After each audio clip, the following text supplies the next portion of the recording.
Hello, this is Frank Simon, Ed Holloway with the rest of the news, and we have a special guest on the phone named Martin Mawyer, who is with the Christian Action Network. So, Martin, good to have you with us. Well, thanks. It is my pleasure to be here. I got this letter from you, I don't know, a week or so ago. It was a shocker. One thing you said here is that the children in the public schools are being told to declare, quote, Allah is the one true God, close quote. That's kind of amazing. It is kind of amazing. Doctor, there's been many of the type cases that has come to light across the United States of Islamic indoctrination going on in the public schools. Only a couple have made its way to the courts, and this is one of those cases that we're talking about today that occurred in La Plata, Maryland, at La Plata High School.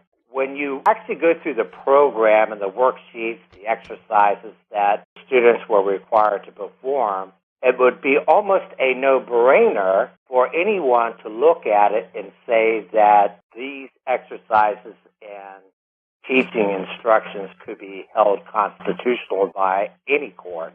Right. Federal, local, you name it. It came as a tremendous shock to me when John Kevin Wood and his daughter Kaylee took this particular case to the federal court in Maryland, that a judge would look at the program and use the word that these exercises were purely academic. And it makes your jaw drop. I told a friend the other day, I said, I've seen so much stuff in the news the last couple of years that perhaps my jaw doesn't drop anymore because it never has to stand shut for it to drop again. In one hand, I'm just completely shocked, but on the other hand, I'm almost becoming numb to the incredible bias that is happening against Christians in this country, Christian parents.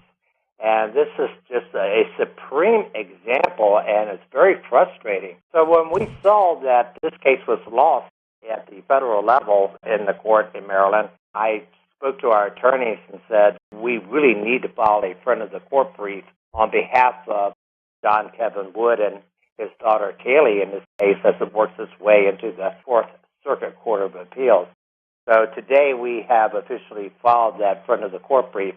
And I just want to take a moment. If people go to our website at christianaction.org, you'll see at the top of the page a button called Islam in Our Schools. Click that button, and there'll be a story about our friend of the court brief.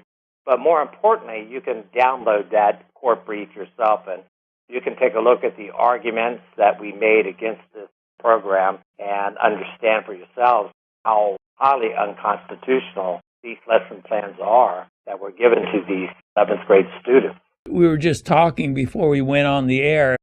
If I stood up in the public schools and said, Jesus is the one true God, they'd shut the whole school down, I guess. It's easy to focus on the Islamic creed that these students had to memorize and regurgitate for a grade, by the way. You had to get it right.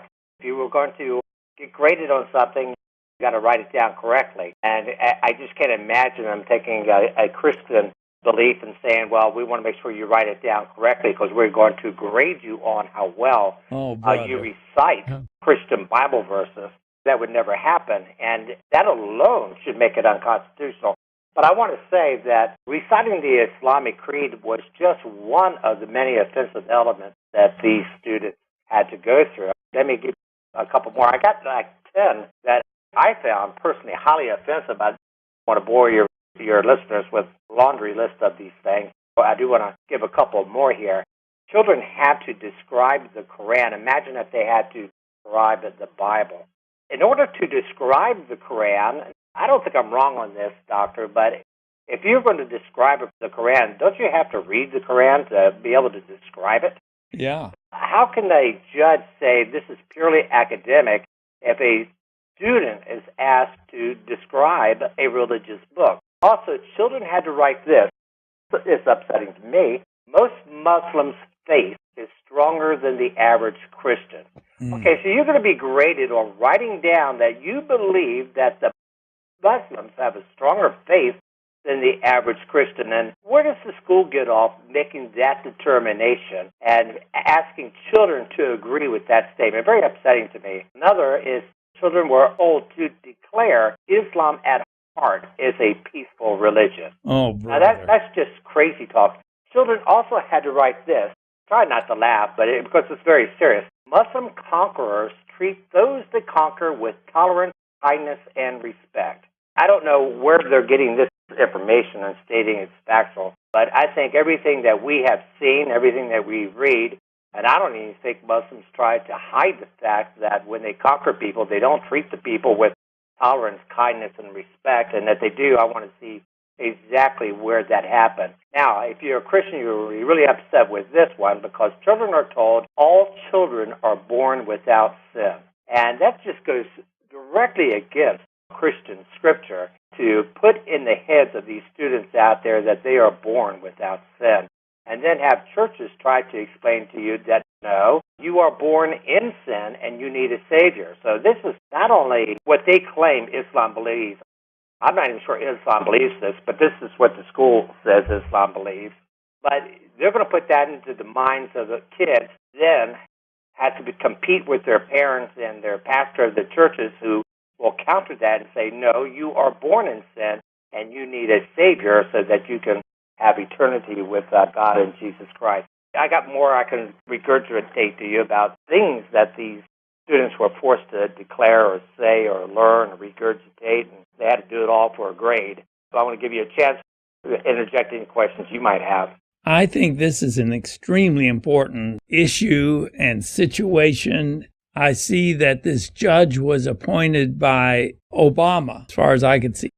I think it's important, and I think everyone ought to go to your website, christianaction.org. Is that it? That's it. Consider making a donation to help write these briefs to stop this unconstitutional teaching of religion in the public schools.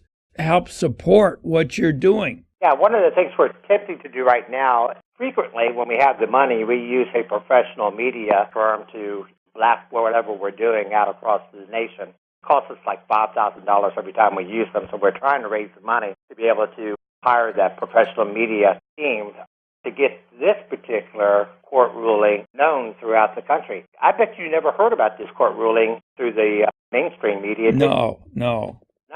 And it's been kept secret. And I don't know why the media wants to cover it up. You initially would think that the media would be all excited about it. They would want to broadcast it out there that this type of lesson plans can go on in the school and be held as constitutional, and Christian parents can't do anything about it. As a matter of fact, the court ruled that the students cannot even opt out of the class. Parents have no authority to take their children out of that particular class. You would think the media would be all giddy about this and they would have blasted it out. On the other hand, they probably are keeping it under wraps because of the outrage that parents will have once they find out that it is out there. So we're trying to get this court ruling well known throughout the United States. It's been a real struggle trying to raise that $5,000, though. And as you know, this legal brief cost us quite a bit of money. We just didn't have the extra funds to do a major media campaign around it. And I thank you for having us on your program and reaching out to us so that we had an opportunity to talk about it. Because this is not the only case that is happening in the United States. I think I was on your program the last time I was talking about the U.S. Department of Education has a national Islamic indoctrination program out there called Access Islam that has children declaring the Islamic creed of faith and teaches them how to pray as a Muslim. They actually have them watch a video on how to pray as a Muslim. Parents are thinking that this is a minor thing that's only happening in a few schools out there that's an issue. First of all, that's not the case. But what makes this federal court ruling so important is simply because it is a federal court ruling. Federal court rulings, whatever they rule, has a tendency to carry throughout the United States. No doubt that if a similar case happens in Texas, that school district's going to be quoting from this Maryland decision saying, federal court in Maryland said that this type of educational program is constitutional, and that's going to carry a lot of weight in the court. It's very important that we get this ruling overturned at the Fourth Circuit Court of Appeals. And I can't emphasize it enough. I really don't know. I get flustered at times because I know Christians are upset about it, but it's almost like they want to sit on their hands about it at the same time, as if perhaps this is so crazy, there's no way the courts are going to allow this to go on. We'll just sit back. We won't do a lot about it and hope that the federal courts will straighten this mess out. Well, we just saw what a federal court's going to do about it. They're going to say it's constitutional.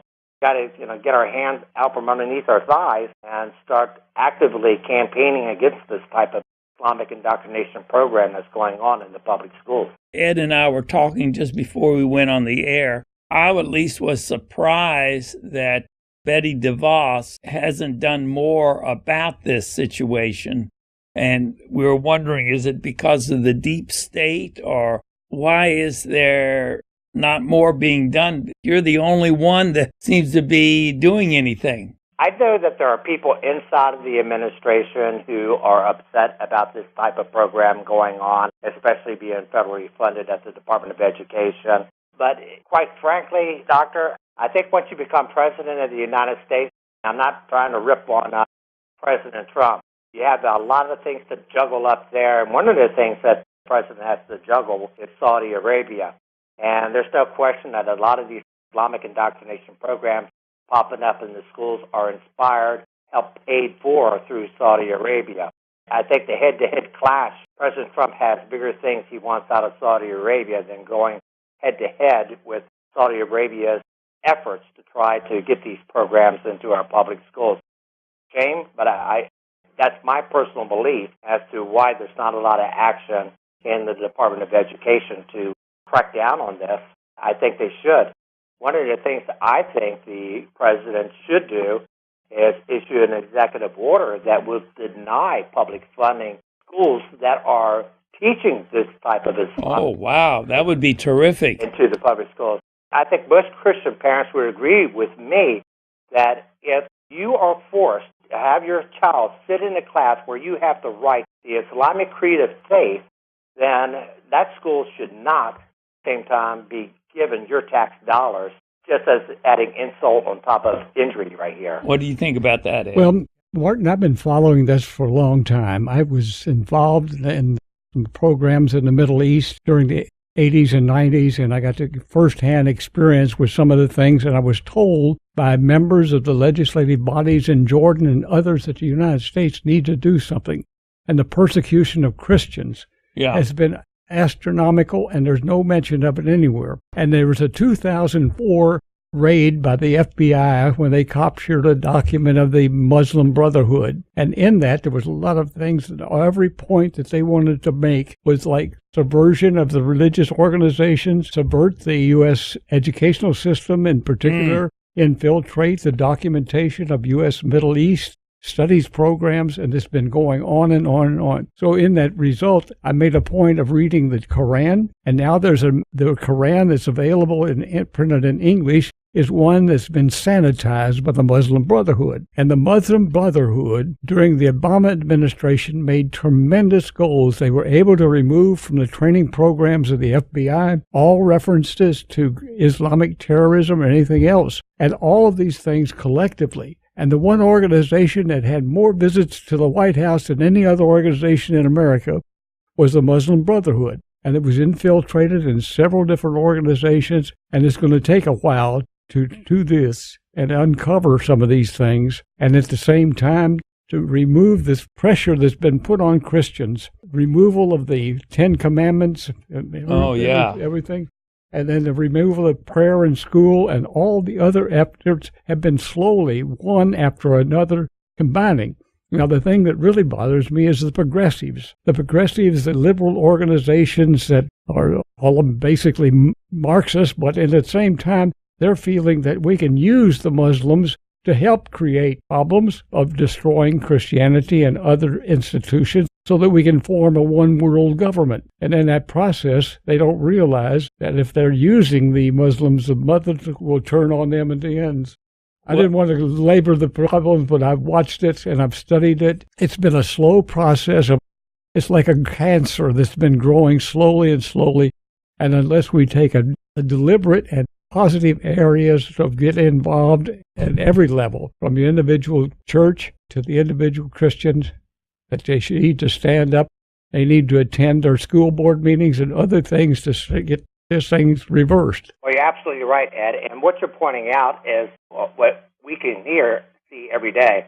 This is an orchestrated attempt. It's not haphazard. And I think most Christians think of it in the sense that these things are occurring and, boy, they're coincidental, but it's not being orchestrated from above. And you're right to point out that groups like CARE and groups like the Muslim Brotherhood, country of Saudi Arabia, is orchestrating this. And if you try to go to battle with an enemy who is well orchestrated and you're trying on your own to resist it and not have a plan yourself to combat it, you're going to lose, and you're going to lose every time. And it doesn't take a military genius to figure that out. We don't have a plan on our side about how to combat this. We have a lot of individuals out there who express outrage, who are attempting to do things on their own to combat it. But it's not as if Christianity, like the world of Islam, sitting around thinking about how they're going to conquer us. We're sitting around having plans about how to make sure that we are not a victim and being conquered ourselves. We don't think that can happen. You can look at Europe, what kind of plan they had to fight Islamic extremism over there and being disorganized, and how they, I would say, if they're not losing it, which they are, they have absolutely lost it over there. Martin, I'd like to repeat your website again, ChristianAction.org. That's correct. If our listeners go onto that website, then they can help with your campaign to go to court against this, help the people that are going to court against Muslim indoctrination in our schools, make a donation for that brief. I think you're doing a terrific job to bring this out so that people know what's going on. And I think we all ought to try to go on to that website, ChristianAction.org, and make some kind of donation to help you keep this thing going. I appreciate it if they did, because there's a lot of cases out there. There's one that just happened a couple of weeks ago that became public in West Virginia, where a young girl brought home a 30-page packet of Islamic indoctrination program that was being taught to her in the 7th grade. What was included in that packet were material on how to learn the 5 pillars of Islam, how to say the Shahada, which is the Islamic creed of faith. They had to study the life of Muhammad. This is one of the packet titles, Reading from the Quran. I just want to see a balance there. Where's reading from the Bible? Well, no, you're not going to see that. In fact, she had 30 pages on Islam and 2 sheets on Christianity. And the 2 sheets on Christianity were nothing but criticizing how Christianity is a divided religion. So sometimes these teachers will argue and go, oh, no, we're teaching Christianity, and we're balancing it out. But when you look at the material, you look at the textbooks that these children have to read about Christianity, you'll say, oh, yeah, they got maybe 5 or maybe up to 10 pages about Christianity, and they talk about all the horrible things Christians have done over these 10 pages. Oh, brother. But if you go to the 40 to 50 pages in the textbooks they have on Islam, you'll see how grandiose they are, what a great government that they can lead, how they contributed to the science and to the arts and to math and to culture. So it's not just balanced by the number of pages. It's what is actually on those pages we have to look at. In your letter, you said that the course on Islam went for 2 weeks in Maryland. Christianity was 1 day. Was 1 day. Just 1 day. It's called balance, huh? No, and that's what sort of shocked that Judge Hazel in Federal Court of Maryland could somehow look at this very program and say that it's constitutional and that purely academic. I just don't know what he's looking at. And, of course, he knows that he's just making this up, that it's not purely academic. Right. But judges don't care anymore about that. Ed knows that. I know that. I think people out there know that. Judges don't rule based on the facts anymore. It's their own personal opinion of what they want to push, and they're in a position of power to do it. And, of course, he was appointed by Obama, so that tells you something, too. Well, it does. I haven't been all that happy with some of the Bush's appointments either, but just because the president appointed him doesn't mean it's necessarily going to be good either. You got to pay attention to what these federal judges are doing. We look at everything Christians have lost over the last 30 years. Oh, yes. And I guarantee you 90% of those losses didn't come through legislation. They didn't come through executive orders. They came through the court. Since they took prayer and Bible and Ten Commandments and creation science out of our school, that's when the drug epidemic began. And that's when the crime epidemic began. And all these, our academic achievement, we went from number 1 in the world down to 25th in the world. And all that started because we kicked God and Christianity out of our schools. So it's not just a minor thing, but really they're trying to trash our whole country by taking God out of our schools. And Dr. Simon, you could see that in what's going on with the suicide rate, up 30%, and all that because people feel lost. I have to interject this because I just did a study on this a couple of weeks ago. Since prayer was kicked out of the school in 1962, there have been 371 school shootings, 498 deaths. And there was very few until they took God out of our schools. When I was growing up, I'm not a young man anymore, I never heard of a school shooting. I never heard of it. Now, you won't be lucky because it doesn't happen anymore, but you're going to get 7 to 10 school shootings every year now. Amazing. If you actually go through them like I did, and it took me a while to calculate all these numbers, I was shocked. We hear some of them on the news, but we're not hearing all of the ones that are happening around the country. Almost 400 school shootings and almost 500 people that have died over that period of time. If you can't trace that back to, and we don't have God in the schools, then we're just willfully being blinded. Martin, I want to repeat your website again, ChristianAction.org.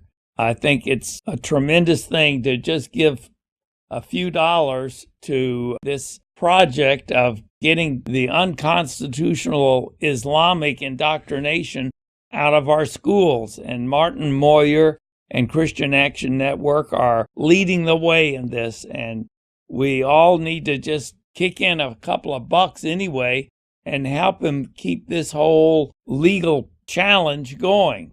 Is that right? I appreciate Basically, it, too, looking at this situation that's going on, and we look at the major institutions that have been infiltrated over the last 30 years. We got the academic community, Hollywood, and the media all have been infiltrated and are actually working against the Christian community. And there's a movement on now to start a lawsuit that will enable them to eliminate the free and open discussion of the true nature of radical Islam and to be prohibited and even criminalized. So these are the things that are going on. And what you're doing, Martin, is extremely important to get that message out. He's leading the way, getting the word out, and that's tremendous. ChristianAction.org. Everyone ought to kick in a little bit. I want to thank Ed Holloway and Martin Mawyer and Christian Action Network. We better get off the air and see you again next week for the rest of the news. Man is full of fire. And he will fire your soul up. My good friend and preacher, Brother Sonny Maul. Yeah. You're going to be here. You're going to go up there. I've been asked to speak on behalf of the military. I never was in the military. Know very little about it, except what I can read and what I can find out. But I can say this. In Psalm chapter 9, verse 17, and also in Psalm 33, verse 12, the Bible said, blessed are the people, the nations, and God is the Lord. Then the author now said, the nation that forgets God shall be turned into hell. Both are heading down a slope in the wrong direction. But the church is going in the right direction. I like to say this, down in Egypt one time, they were trying to destroy God's people through genocide, through abortion, through slavery. God told Moses, brought him out through the Red Sea. He ended up in a nation for the first time. And then through the Red Sea, it will come through. God's people made just fine. There was crowds up to the bottom of the Red Sea. We see God delivered out of Egypt and the Amalekites trying to destroy him on the way to the promised land. Then old Joshua got the victory over the Amalekites when they held up Moses' arms toward heaven. They will lift up their arms toward heaven. God here and God in great mighty things. We see the miraculous hand of God in all this. We see also in Exodus 17, verse 16, God said, behold, because the Lord hath sworn that the Lord will have war with Amalek from generation to generation. Friends, we're deal and war with the Amalekites. I'm sorry to say, but we are. They are going to obey that. Repentance. I curse God's people. They have said, how can I curse what God has blessed?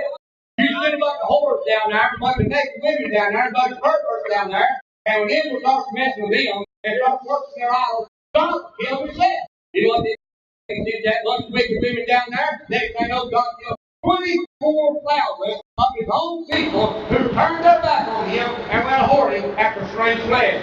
Amen. Oh, you see my friend another time? We take our Bibles out of school, take prayer out of school, take these out of school, and wonder why our schools are going to hell. They done that boy came out to reject the system, not heard iron chariots. They thought they'll never destroy God's people. Next thing they know, these chariots were stuck in the mud, their horses were breaking their legs trying to get them out, and there the iron chariots did no good. And the stars of heaven fought against Sisera, and the heavens fought against Sisera, and Sisera went down, and God's people kept on marching, amen. You can't destroy God's people when they're out. But when they get home, God help them himself. Amen. I want to tell you back in the time ago, Agag. That come on Agag, my friend. And Samuel was also killing did good. Samuel come along and done it and delivered God's people. We see Esther, a man named Haman. He tried to destroy God's people through legal legislation. Read it and see. Legal legislation. He tried to destroy him. That didn't work. He got hung on his own gallows, they said. God will turn the wicked around and let God's people go. He'll turn the wicked around and let God's people go. I'm saying God's people is going through. So now, just a minute. We see that in Hitler a lot of times. By the way, the Jews still celebrate Purim. You know what Purim is? The celebration of deliverance from Haman and the Agagites and the Amalekites. Hallelujah, my God in heaven. And Esther, in that day, the late legislation, but they still celebrate Purim and they open the devil's mouth. And then come on Hitler. He couldn't destroy the children of God through World War I as a corporal. He couldn't destroy the children of God through World War II as a Fuhrer. He couldn't destroy the people of God at all. Let me show you something about that war. That 405,399 American servicemen died. 10 million Allied forces died. 6 million Axis forces died. $1,350 billion was what the cost of the war was for that day. 50 countries took part. 55 million casualties of World War II because Hitler hates the Jews and God's people. 6 million unarmed Jews were murdered in the death camp. Now it's Islam. Oh, yes, it's Islam. God save us from the onslaught of the Islamic Antichrist. Help us, sweet Jesus. Help us, sweet Jesus. Now, my friend, if we return to God and His holiness, He'll fight for us. The battle is forward. Hallelujah. If we do have great armies and great weapons, they'll do us no good if God ain't for us. Amen. And there will be war, and who more will come to Jesus? The God is for us. Who can be against us? The nation against God shall return to hell. Let us pray. I like to pray. I like to Abraham Lincoln prayed. He said, pray not that God be on our side, but rather pray we be on God's side. Pray for souls to be saved. I like to pray for revival in Christianity. I like to pray for our servicemen, Jeff Sessions, Regina Haskell, Mike Pence, Mike Pompeo, Donald Trump, Matt Dog Mattis, Benjamin Netanyahu, and all their allies. Glory to God. I like to pray for the what's called Chinese and Russia. I like to pray for Iran and Syria. I like to pray for North South Korea. I like to pray for Kim Jong-un and old man. I like to pray for them who's in our side.